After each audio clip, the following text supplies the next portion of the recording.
Bueno, continuamos con Francisco Jorquera, que denunciaba hai uns minutos ese pacto de facto que hoxe de algún sitio suscribiron o Partido Popular e o Partido Socialista aquí en Galicia. En que consiste ese pacto, para que a xente nos comprenda? Bueno, eu creo que a primeira concreción das medidas de impulso democrático que anunciou Feijóo, se me permite a ironía.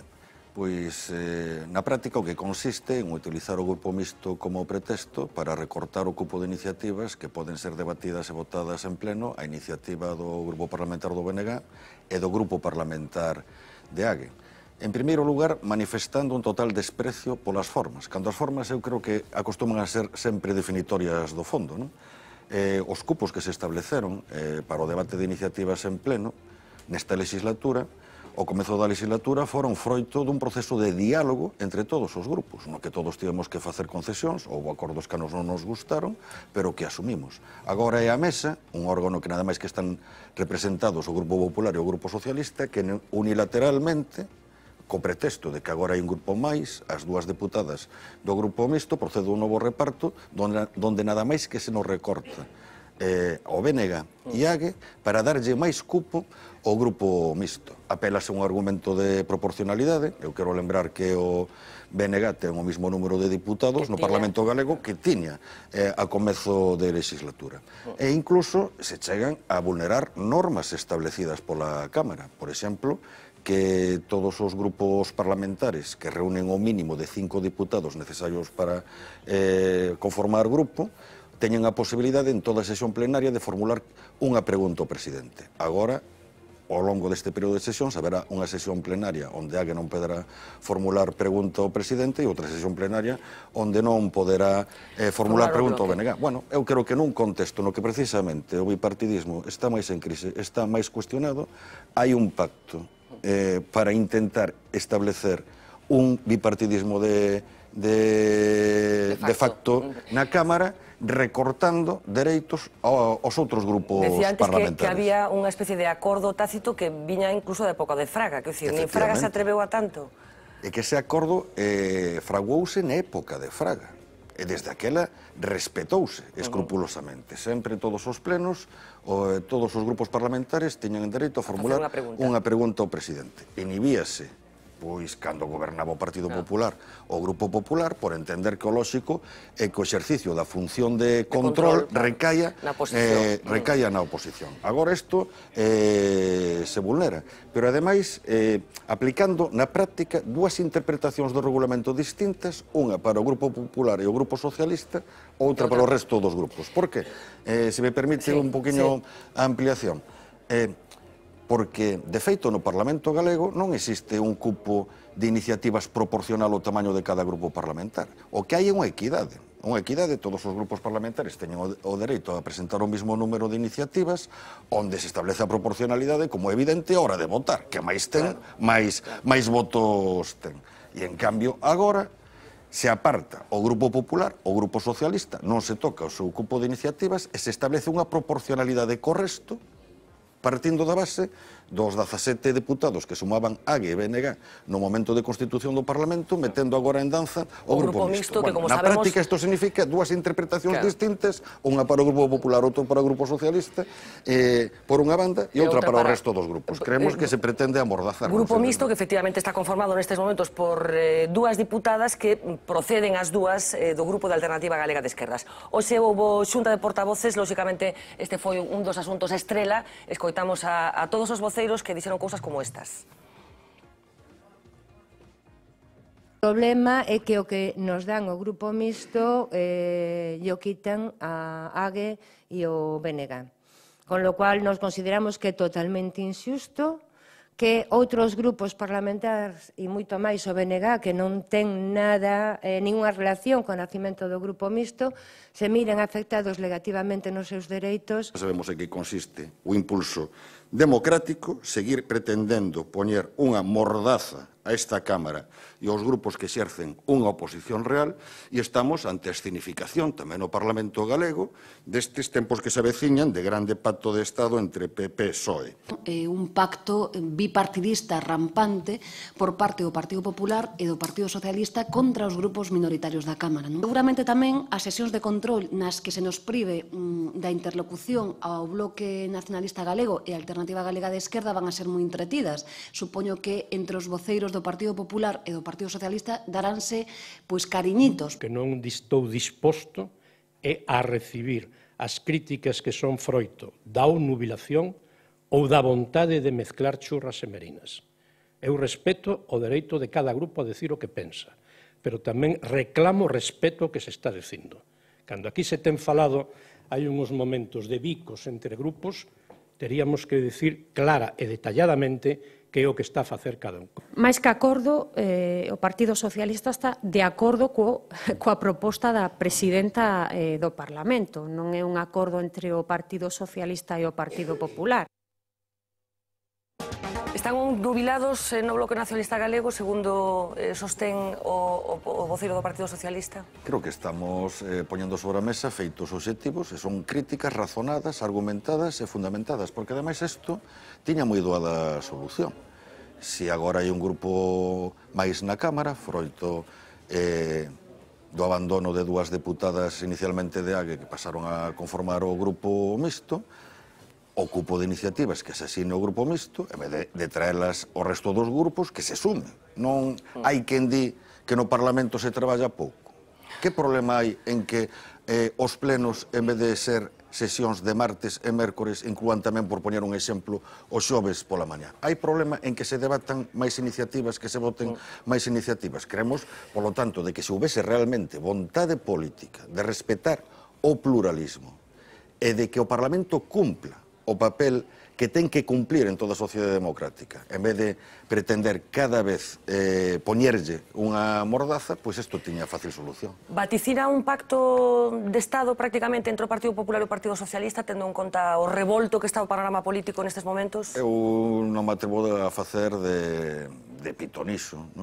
Creo que o Partido Socialista ten moi en conta que un posible pacto de Estado co Partido Popular lle pode traer importantes costes electorais, pero por outra banda creo que hai moitos movementos que apuntan claramente nesa dirección.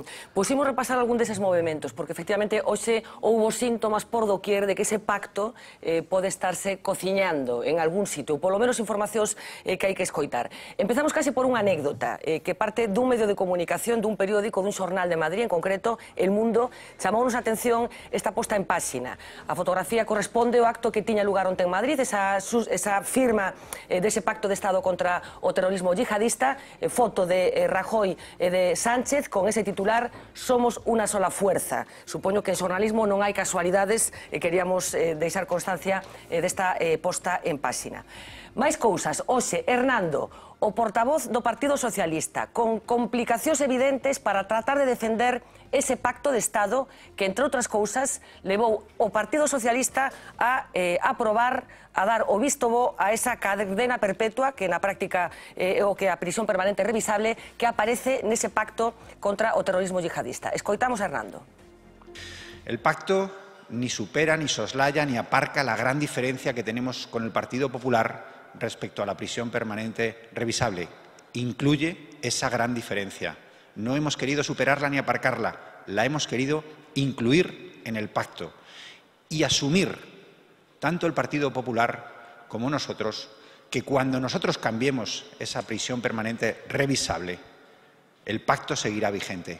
Este es un elemento fundamental de este pacto. El pacto ni supera, ni soslaya, ni aparca la gran diferencia que tenemos con el Partido Popular respecto a la prisión permanente revisable. Incluye esa gran diferencia. No hemos querido superarla ni aparcarla, la hemos querido incluir en el pacto y asumir tanto el Partido Popular como nosotros que cuando nosotros cambiemos esa prisión permanente revisable, el pacto seguirá vigente. Este es un elemento fundamental de este pacto. Bueno, Antonio Hernando, con dificultades para dejar claro qué es exactamente lo que cree el Partido Socialista en relación con este asunto, pero es que tienen problemas para dejar claro cuál va a ser la relación que van a sostener a partir de ahora con el Partido Popular. Van a escuchar otra vez a Rafael Hernando y a continuación a Pedro Sánchez. Las diferencias ideológicas, políticas y programáticas del Partido Socialista con el Partido Popular son abismales, son absolutas. El Partido Popular y el Partido Socialista son antagónicos, ideológica y políticamente. Y ahora que se está hablando mucho del acuerdo que ayer alcanzamos el Partido Popular y el Partido Socialista en relación con la lucha antiterrorista contra el yihadismo, sí que les quiero decir que me gustaría que hubiese más acuerdos en algunos elementos de fondo que necesitamos precisamente para responder al futuro, ¿no? No solo esto, sino que Pedro Sánchez felicitó la política económica de alguna manera al reconocer que la recuperación económica de España está en marcha. Y voy a empezar por reconocer algo que a lo mejor es impropio de un líder de la oposición.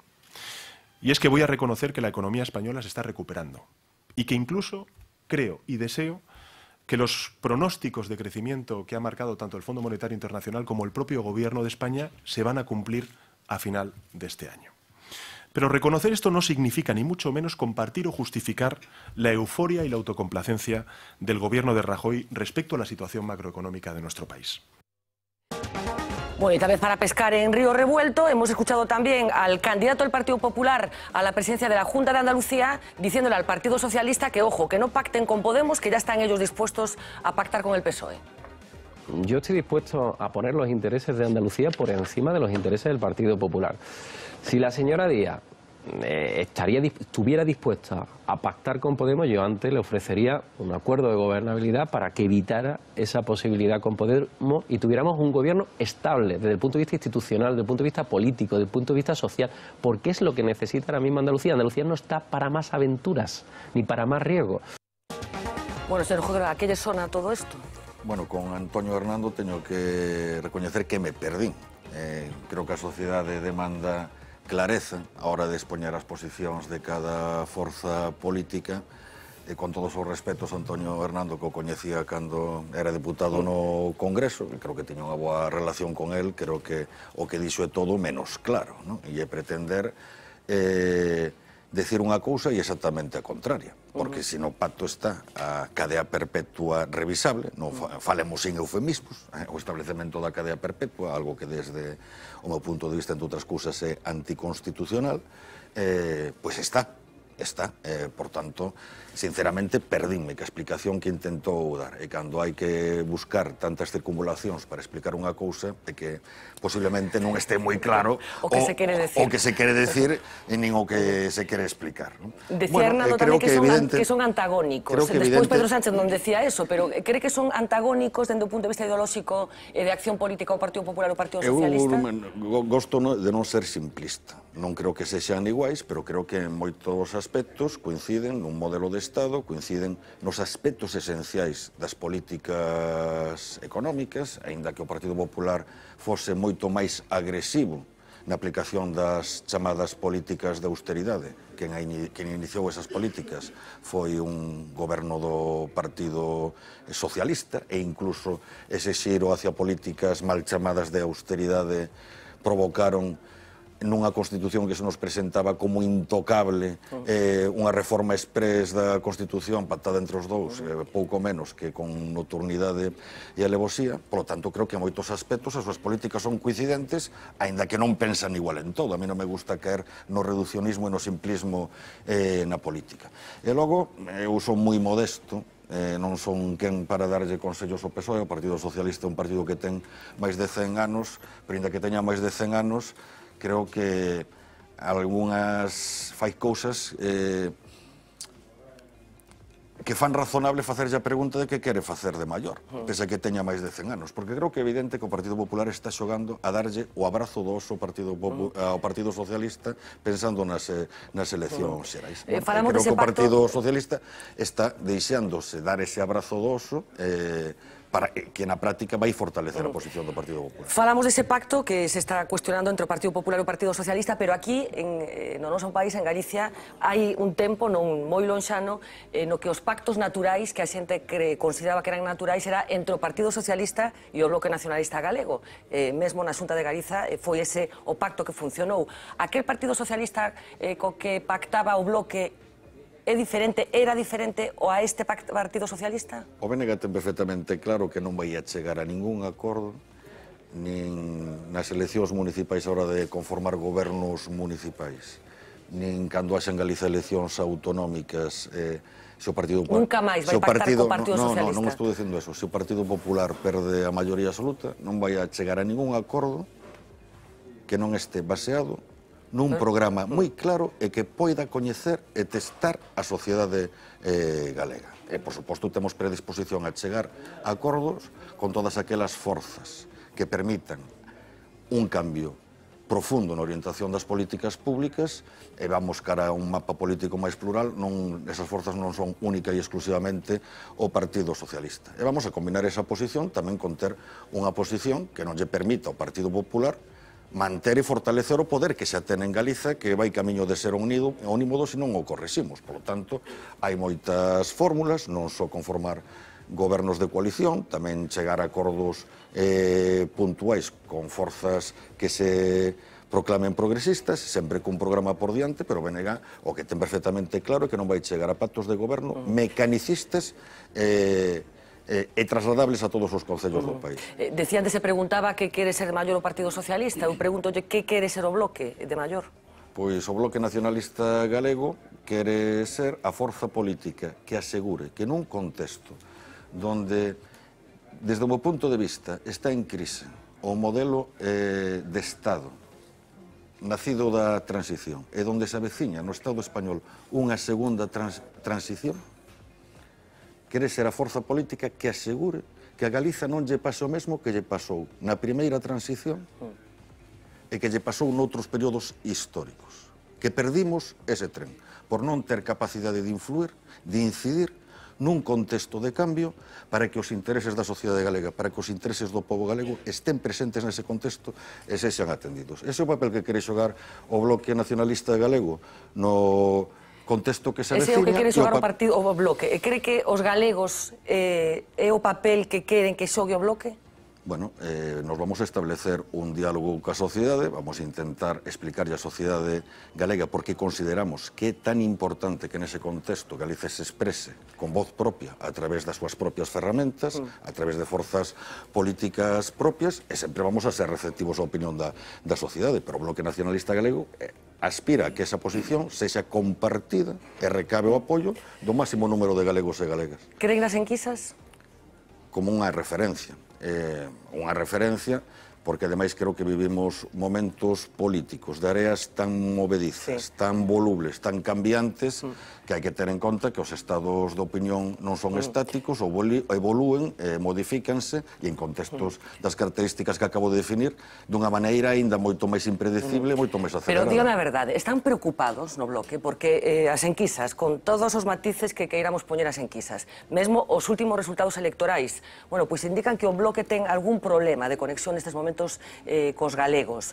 Están preocupados polo futuro do Bloque? A min, sobre todo, o que me preocupa é o futuro de Galiza, pero isto non é unha contestación retórica para... Pero supoño que vostedes consideran que o futuro de Galiza depende do que sexa capaz de facer o Bloque. Non é unha contestación retórica para eludir a pregunta fundamental que vostede me está formulando, que, por suposto, que a vou contestar. Eu estou en política porque creo nuns ideais, creo nuns obxectivos e quero ser útil participando nun proxecto colectivo ao meu país. E o que me preocupa é que vexo que Galicia está sufrindo un proceso de descomposición acelerada da súa base económica, que está tendo un auténtico devalo poblacional, que está quedando sin un aparello productivo propio, e creo que un país desas características corre o risco de ser un país inviable e, polo tanto, que o pobo deixe de ter futuro. E para correxir eso, creo que é imprescindible que Galiza tamén se exprese políticamente en claves propias para reivindicar que este país ten dereito ao futuro, que a sociedade galega ten dereito ao futuro. Eso que me preocupa. En canto ao Bloque Nacionalista Galego, non vou a mentir, estou preocupado, estaba bastante máis preocupado hai un ano. E explícome. É evidente de que ese proceso de desmantelamento da nosa cultura, da nosa base económica, da pérdida da referencialidade galega, afecta negativamente a todas aquelas forzas políticas que sitúan a súa referencia política, sobre todo, no propio país. E, polo tanto, o BNG, eso lle afecta. Sería estúpido negalo. É evidente de que o nacionalismo sufriu un proceso traumático. O nacionalismo tiña unha expresión política unitaria até a Asamblea de Año e logo se fragmentou e iso tivo uns custes políticos e electorais. Por lo tanto, está nunha situación de maior debilidade. Relaciona esa debilidade nada máis cos problemas internos, digamos, do nacionalismo ou tamén con problemas... Vou a completar a argumentación. Por lo tanto, está nunha posición de maior debilidade, por poñer un exemplo, que hai 6 anos. Sería estúpido negalo, e esa situación, claro que me preocupa. Agora, se examino a evolución do BNG, por poñer un exemplo, desde hai un ano, simplemente, até hoxe, pois creo que... Pero conformarse con pouco, non, señor Jorquera? Limitar o análise, porque a pregunta concreta, que ten feito mal o Bloque para que esa indignación que efectivamente está na rúa nestes momentos este atopando saída a través de outras forzas? Porque o Bloque non está gobernando, quero dicir, non hai a recriminación que se lle pode facer a partidos que están tomando decisións. O Bloque non está gobernando. Por que non foi quen de mobilizar esa indignación? Por qué? Sí, pero vamos por partes, que quero completar a argumentación. Mire, vamos a ver, despois das eleccións autonómicas había moitas persoas en Galiza que pronosticaban que o Bloque Nacionalista Galego pouco menos que ia desaparecer, que iba a deixar incluso de ser a forza referencial do nacionalismo galego. Bueno, eu milito nunha organización que neste ano incrementou a súa militancia, acaba de impulsar un proceso de asambleas abertas de cara ás eleccións municipais na que participaron miles de persoas que non teñen o carné do BNG e esas persoas van participar nas listas e van a participar na campaña, e estou nun parlamento, por poñer un exemplo, onde hai 9 diputados de forzas políticas que se reclaman nacionalistas e 7 son do BNG. O BNG é a forza referencial do nacionalismo no país. E iso, pois hai simplemente ano e medio, había moita xente que pronosticaba todo o contrario. Por lo tanto, esa tendencia creo que se está empezando a invertir. Está empezando a haber unha recuperación organizativa que o primeiro paso para que poida haber tamén unha recuperación política e electoral. Por que a indignación nestes momentos se están capitalizando outras forzas políticas? Vamos a ver, que eu sería máis simplista na contestación. É que o problema é que a indignación nada máis que está canalizando unha forza política. Se falamos de inquéritos, pois hai simplemente, e isto indica o voluble que está o panorama, pois a nivel de Estado, a Izquierda Unida se pronosticaba un ascenso moi importante hai 5 meses, agora todos os inquéritos pronostican pouco menos que camiña cara a marginalidade, e pasaron 5 meses. Por que? Porque hai unha situación de desafección á política, de crise do modelo... De desafección á política tradicional, digamos, porque eu teño a sensación de que interesa máis que nunca a política. Ben, perfecto, perfecto. Sí, creo que é un matiz interesante. Vamos a ver. Hai unha situación de crise do sistema resultante da transición, de crise do sistema de partidos que resultou desa transición, por moito de que o Bloque Nacionalista Galego nunca participara do pacto transicional, por así decirlo, que afecta a todas as forzas políticas preexistentes e o está capitalizando unha forza política nova. Agora, medir agora canto ten eso de expresión dun descontento, dunha indignación, dun desexo de abrir unha nova etapa, a canto ten de adhesión a un proxecto político sólido, con ideas claras, pois, bueno, creo que hai que esperar a que pase un pouquiño o tempo, pero creo que vivimos nun contexto onde non hai forza política que este en ascenso, hágase ese fenómeno novo, o que se chama Podemos, non falemos... Sí, efectivamente, está ben convencenos porque hai xente que evita o novo, efectivamente. Falemos un pouco de Podemos porque a cara máis visible de Podemos forma parte da executiva, digamos, de Pablo Iglesias, é unha galega que se chama Carolina Vescansa, compostelana, que dixo hai pouco a seguinte frase: a xente se pregunta se poderá pagar as facturas non que é Galicia. Bueno, vamos a ver. Vostede non cree realmente que hai moita xente que concorda con isto? Pero que me preocupa moito que unha representante, e respeto moitísimo a xente que está mirando para o Podemos e que desexa abrir unha nova etapa no Estado español, tamén o desexa o BNG. Pero me preocupa moito esa resposta pola señora Vescanza, porque eu, ainda que non me considero ainda demasiado maior, teño certa lembranza dos últimos anos do franquismo. E a imensa maioría da xente, nos últimos anos do franquismo, cando se levantaba, o que se preocupaba era de ver se daba chegado a fin de mes, non de que acabase a ditadura, pero que acabase a ditadura era moi importante para procurar abrir un novo escenario político donde a xente tivese ferramentas para que as políticas públicas realmente atendesen os seus intereses. Por lo tanto, é lóxico e comprensible, e máxime nun contexto de crise económica como no que estamos, que a xente, a súa principal preocupación, se chegar a fin de mes, lóxico, pero que o Bloque Nacionalista Galego, cando defende que Galiza sexa un país soberano, cando defende que nun contexto no que no Estado español se está abrindo unha segunda transición, mentres estou convencido que o povo vasco, o povo catalán, cando menos van reforzar claramente os seus autogobernos, Galiza, en cambio, non quede anulada nese proceso. Cando defende eso, non o fai por nostalgia dun pasado mítico. Faino porque consideramos fundamental que o povo galego teña ferramentas para que as políticas públicas no noso país estén orientadas á satisfacción das súas necesidades e dos seus intereses. E poño un exemplo. Vivimos nun país que é unha grande produtora eléctrica, casi o 40% da electricidade que se produce en Galiza destínase a abastecer as necesidades enerxéticas doutros territorios, e en cambio o Estado español fixa unha tarifa eléctrica única para todo o territorio que fai que en Galiza teñamos un 20% da población en situación de pobreza enerxética e que haxa empresas que poidan pechar por non poder asumir os costes enerxéticos porque impide que Galiza poida ter unha tarifa específica que compense os custes sociais e medioambientais que tivo históricamente para Galiza esa especialización productiva,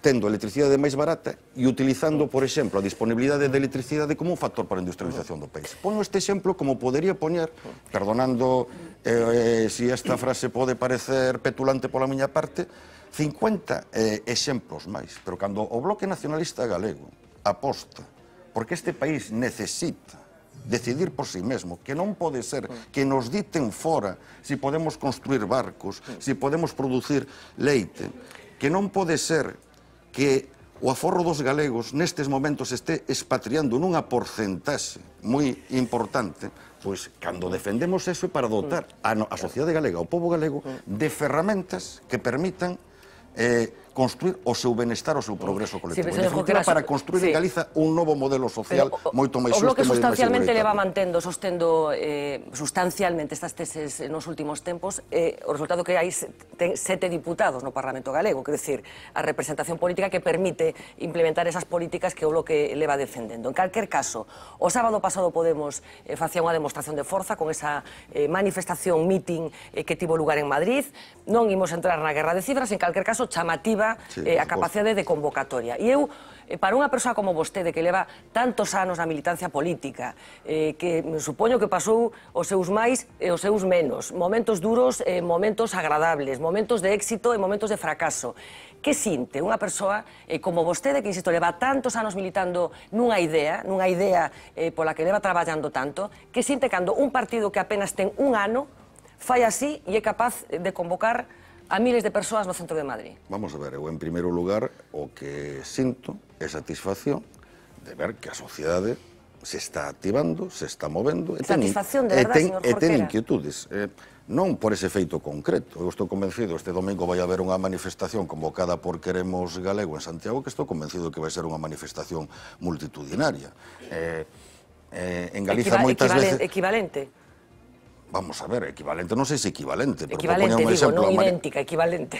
Por poñer un exemplo, a manifestación de Podemos en Madrid, a mí lembrome moito a manifestación de Nunca Máis, cunha diferencia, as cifras que manexaban todos os periódicos na manifestación de Nunca Máis en Madrid eran máis elevadas e o 95% das persoas que había eran galegos, non?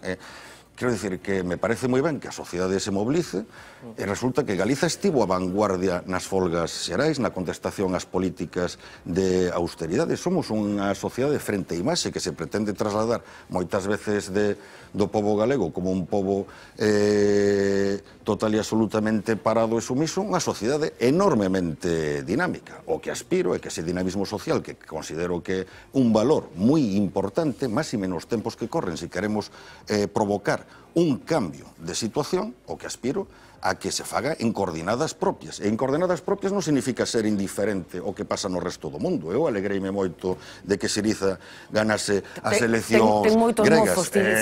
Alegraríame moito de que nas vindeiras eleccións xerais se dé un escenario que propicie un cambio profundo de políticas no Estado. O que creo que para Galiza sería mellor que nese escenario, porque esa forza que vostede alude non vai ter forza por si mesma para provocar un cambio de políticas, nese escenario existan referentes políticos propios de Galiza para que o pobo galego aproveite ese escenario legítimamente no seu beneficio, sendo sempre solidario co resto dos povos como sempre foi. Bueno, enseguida escoito os meus compañeros de mesa, pero antes, nas últimas semanas, vimos unha reaparición política dunha persoa que tivo moito poder orgánico dentro do Bloque. Estou falando do ex-vicepresidente da Xunta de Galiza, Anxo Quintana, liderando nestas horas unha corriente dentro do Bloque, atrevo a chamar. Decía hai uns cantos días isto, justificando un pouco a súa chegada, a súa rechegada, digamos, á arena política.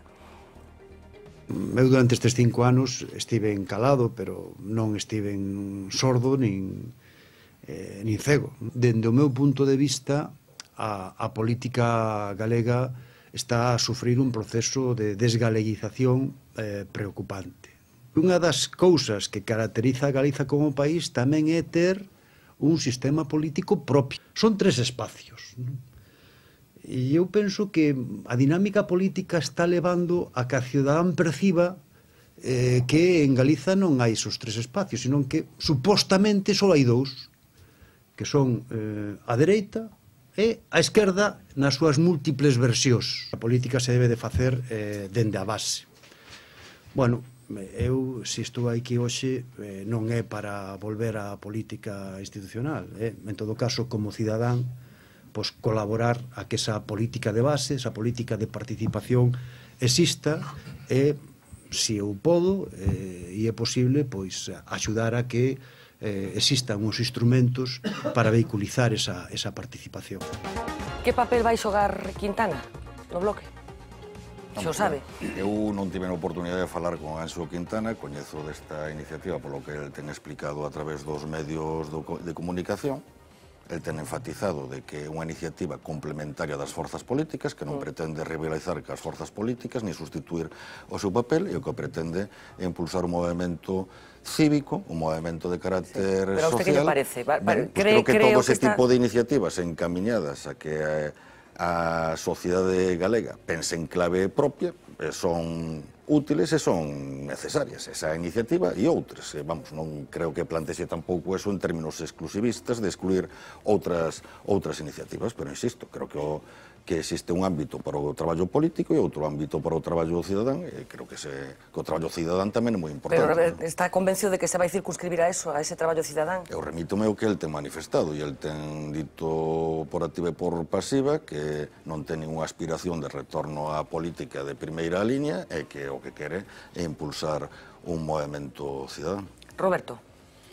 Sí, hola, boas noites. Que tal, boas noites. Vamos a ver, eu quería facer 2 preguntas que están en realidade moi relacionadas a unha ca outra. Unha ten que ver con esta insistencia, isto anotei cantas veces dixo vostede propio, pero un montón, un bo feixe delas.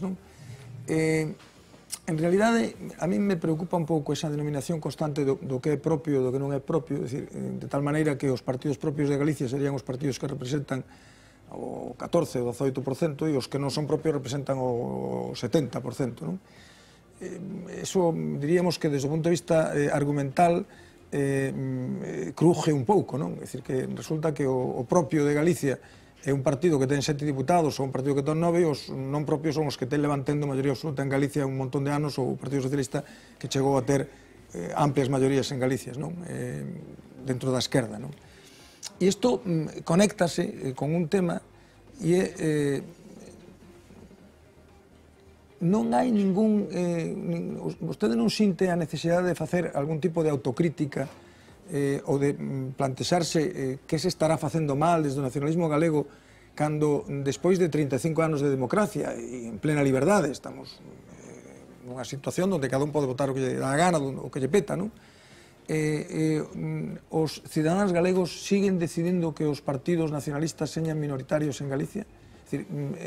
Eu supoño que si me empeño en insistir en que o que eu represento é o propio de Galicia, o cual é unha cousa curiosa, porque eu son galego como a vostede, son tan galego como a vostede, exactamente igual de galego que vostede, non voto nacionalista e, por tanto, teño que supoñer que non son propio de Galicia, que son extraño, que son unha peza que encaixa mal en Galicia. Supoño que non quere dicir eso. Está facendo unha caricaturización. Non fago caricatura. Do que me refiro cando digo de propio, eu non nego que vostede ainda que non sexa nacionalista. O PP e o Partido Socialista non son propios de Galicia? Vamos a ver, cando falo de forzas políticas propias, refirme a forzas políticas galegas, entendendo... Eles non son galegos? Teñen votos de Galicia? Son galegos que militan en forzas políticas de obediencia estatal. Vamos a ver, La Voz de Galicia é un periódico galego. El País non é un periódico galego, inda que ten unha edición en Galicia, e hai moitos galegos e galegas que len El País. E por ler El País, eu tamén o leo a cotío, como tamén leo a Voz de Galicia, e leo outros periódicos, non deixan de ser galegos. Sí, pero estamos falando de cuestións distintas.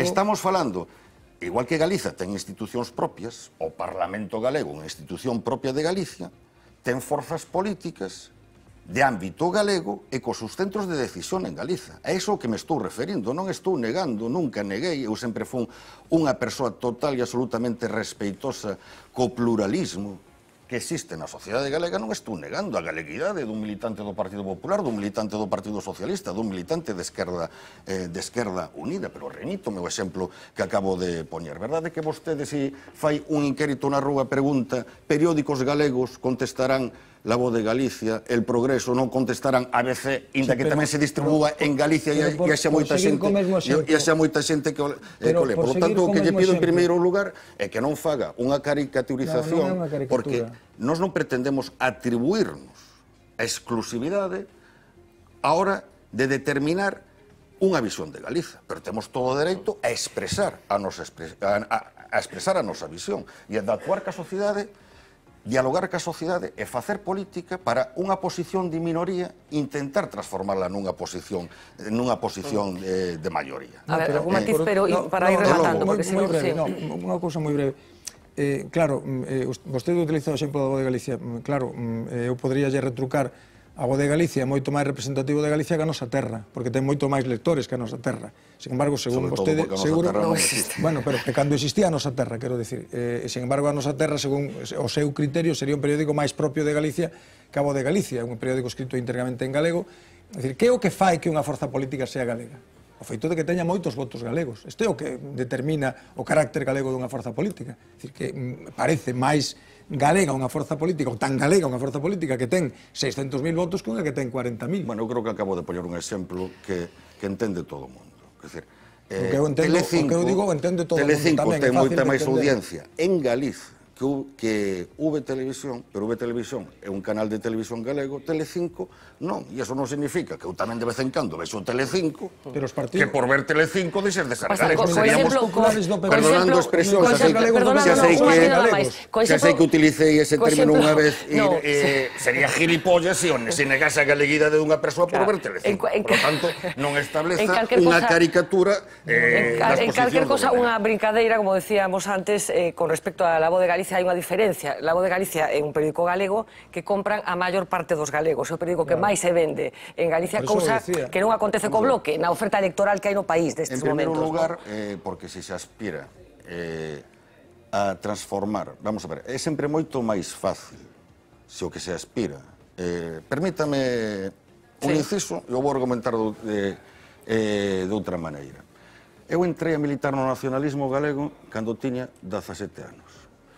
Tiña certas doses de ingenuidade, como se acostuma a ter cando se teñen 17 anos. Benvida ingenuidade. Pero non era tan ingenuo como para saber que se facía esa aposta era porque entendía que este país necesitaba ese tipo de ferramentas, non porque o camiño que lle esperaba fose un camiño de rosas. Porque, entre outras cousas, ser nacionalista neste país significa remar contra corrente as 24 horas do día e facendo un chiste dun candidato a unhas primarias argentinas e pola noite se fai falta, decía este candidato peronista argentino, significa ir contra corrente, contra o pensamento dominante, contra os poderes establecidos e, polo tanto, tes que asumir que vas a ser unha minoría e que a través dun traballo longo no tempo a ver se consigues que esta minoría se transforme Pero pode ser, entón, en maioría. A mellor Galicia non ten pulsión nacionalista como outros territorios. Pregunto, non afirmo, pregunto. Bueno, creo que é unha evidencia que non existe en Galiza conciencia nacional, por exemplo, que existe en Euskadi e Cataluña. Creo que é unha evidencia. Creo que teñen impacto en esa situación, razóns históricas, non vamos, estamos nun debate de televisión. Si falamos de historia, pois nos ocuparía todo, pero, por exemplo, ten moita importancia o feito de que eses países teñan institucións de goberno que estiveron casi sempre gobernadas por forzas políticas que sí que acreditaban o autogoberno e utilizaron esas institucións como elemento de construción do país no sentido positivo do término, mentres en Galiza creo que padecemos pois unha situación onde as institucións de goberno moitas veces están ocupadas por partidos que utilizan esas institucións de goberno para demoler progresivamente. Estamos nun debate serio e profundo.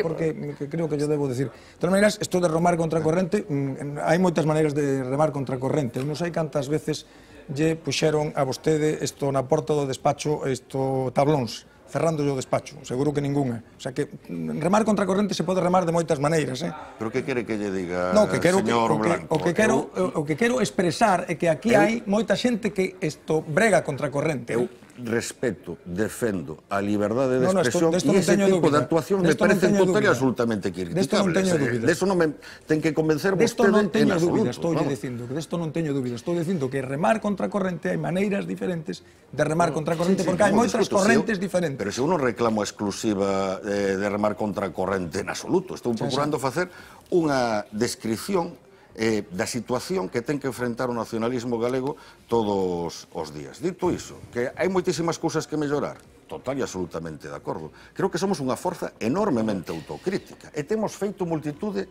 de exercicios de autocrítica non só internas, sino tamén públicas e externas. Creo que tamén hai quen nos pide que nos estemos aniquilando a nos mesmos. Eu, desde logo, non vou a contribuir a facerlle un favor a que nos pide que estemos todos os días contribuindo a aniquilarnos a nos mesmos. Por que despois de tantos anos, esa pregunta, eu me faría esa pregunta, despois de tantos anos e en plena liberdade os galegos sistemáticamente non nos votan, ou non nos votan como forza mayoritaria. Eu me faría esa pregunta despois de tantos anos, tendo en conta, porque eu recoñezo que usted leva moitos anos pelexando por unha idea, e despois de tantos anos diría, coño, que fago mal, que facemos mal, para que despois de tantos anos temos que avanzar porque estamos, como sempre, con problemas de tempo. Así que, por favor, Gonzalo, pido unha pregunta, pero, vamos, cortiña.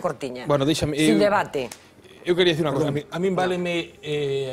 E góstame escoitar o portavoz nacional Portavoz nacional non, portavoz parlamentario. Portavoz parlamentario, efectivamente, que te digo cada vida. Creo que non hai problemas de ciúmes, pero de todas maneiras... Correcto, distingamos a liña orgánica de Vence, poñamos a liña parlamentaria. Non, ti que sabes moito de problemas orgánicos, non me fastidies. En todo caso, quero dicir que a min váleme e góstame escoitar o máximo portavoz, en todo caso, parlamentario, e tamén candidato anterior á Xunta de Galicia, o defender con total claridade que o BNG e a súa apreciación do nacionalismo non implica que a exclusividade do carácter galego se atribúa ao nacionalismo. Porque é unha cuestión que, non digo por todo tipo de declaración, non digo que pola liña institucional, pero sí que pode surdir certas confusións, igual que Roberto transmite, é algo que parte da cidadanía en algún momento tense xenerado ao longo da vida democrática. E, por tanto, tanto iso como a defensa, que non me queda ninguna dúbida de todos os dirixentes e de todas as bases do BNG de condena de calquer tipo de acción que intente coartar a liberdade, eu creo que é fundamental tamén para manter os elementos que están a marxe da vida democrática, a marxe da vida política. A pregunta.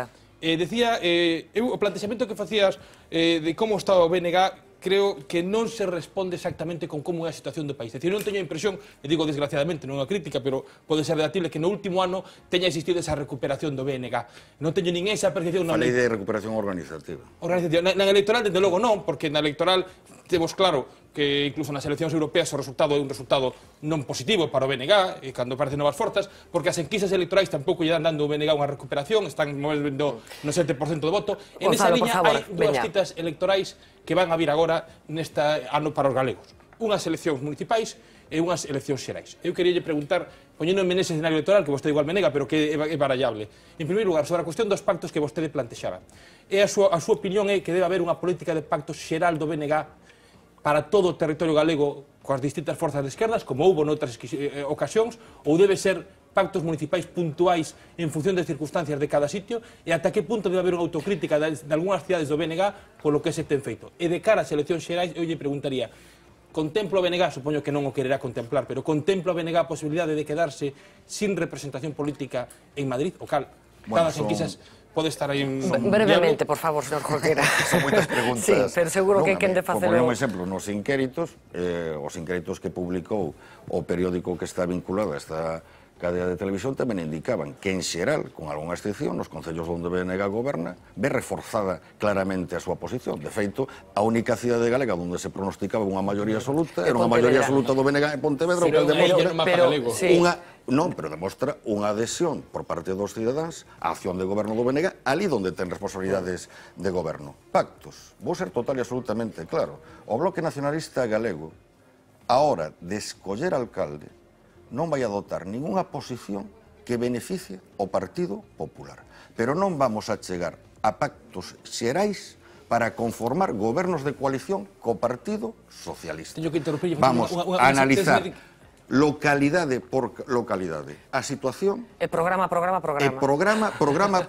co resto das forzas que se reclaman progresistas que van unha cuestión fundamental, é dicir, unha cuestión, un corolario da súa reflexión. Usted dice que en ningún momento o BNG vai a favorecer o goberno do Partido Popular. Isto quere dicir que onde o Partido Popular non teña maioría absoluta e as forzas de esquerda podan dar a investidura a un candidato dunha forza de esquerda, sempre se vai a dar o voto de investidura ao alcalde que non sexa do Partido Popular? Temos disposición a que si sexa. En calquer caso, por retrucar, decía...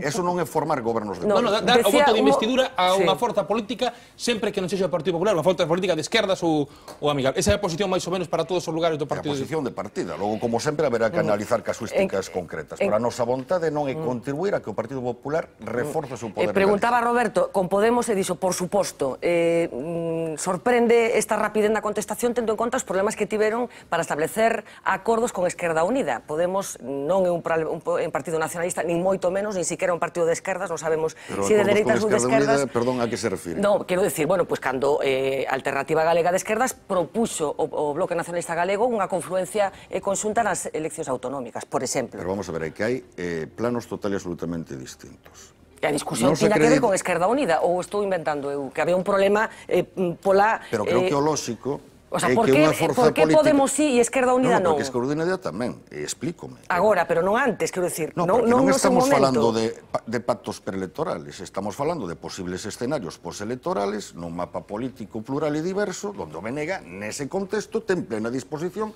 a falar con forzas políticas progresistas para propiciar cambios nas políticas municipais. O que si decimos é que non vamos mecánicamente a conformar gobernos de coalición co PSOE en todos os sitios onde a suma de, non é ese o noso plantexamento, e o que vamos a facer é negociar localidade por localidade, programa a programa. Pero estamos falando de acordos postelectorais en escenarios de maioría absoluta. En Bugardos hai un goberno de coalición entre o BNG e Esquerda Unida. A ver, brevemente, por favor, porque estamos fora de todo. Voy a intentar hacer una pregunta breve. En muchas ocasiones, yo he coincidido con Paco en la radio muchas veces, y en muchas ocasiones estaba de acuerdo con los planteamientos del Bloque Nacionalista Galego. En varias ocasiones he manifestado aquí ese acuerdo, ¿no? Pero hay una cosa que yo creo que la ciudadanía, o una parte de la ciudadanía, se pregunta, ¿no?, cuando oímos los planteamientos del bloque, y que es una pregunta un poco más general referida a los partidos de este tipo, ¿no?, en Europa, que es la cuestión de que en este momento, en una era tan globalizada, ¿no?, y en un momento donde en la Unión Europea, como una representación en parte de ese fenómeno de globalización, no hemos llegado a gobernarnos en ciertos aspectos de manera común. ¿no? Hay fenómenos importantes que, sobre todo en nuestra vida económica, nos afectan a ese nivel global, ¿no? El tema de que los medios de producción en temas de industria se han ido fuera, el tema de que, fuera de Europa me refiero ya, ¿no? El tema de que todas las políticas neoliberales en este momento se fraguan en otra parte y nos afectan, y estamos en ese contexto de competición.